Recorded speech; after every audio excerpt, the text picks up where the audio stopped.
Yeah, it's supposed to be a 2025 event. So pushed out maybe about a year.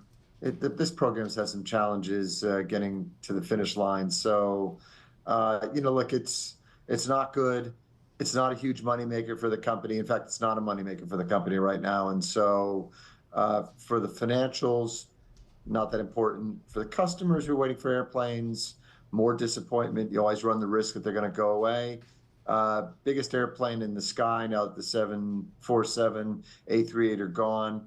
So there are not a lot of good substitutes. So I'd say, yeah, disappointing, but not terrible.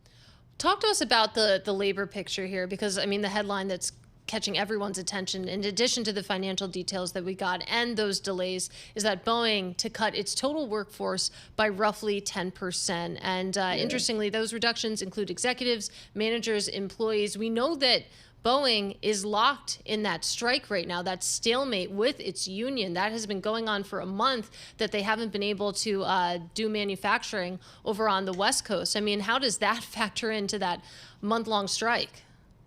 Yeah, tough times are ahead. And that's what CEO Kelly Ortberg told the company when he told them there's going to be a 10% cut, tightening their belts here. It looks to me like they're posturing for the long haul, right? I think they're telling the union, we're going to slim down. We need to save a bunch of money, and we're ready to kind of go the long haul on our negotiations with you. We're going to take pain on the executive side as well. And I think, look, once the strike is over, there's still, some pretty big challenges here for profitability. And so I think this is part of, how they're going to address it. Yeah. A little bit surprising to me, but yeah. Yeah, I know this coming from the Wall Street Journal, Ortberg saying in a message to employees while outlining this plan that we need to be clear-eyed about the work we face and realistic about the time it will take to achieve key milestones. Clear-eyed, definitely a phrase to underline there. We were talking a little bit about what this means for the space program. For example, we were having that conversation with David Weston, and then, now we're having it too. When you think about what could go, where Boeing could trim, what's the potential future of the space program here? Yeah, I mean, there's a lot of small pieces at Boeing that you might be able to get rid of and make a little bit of money.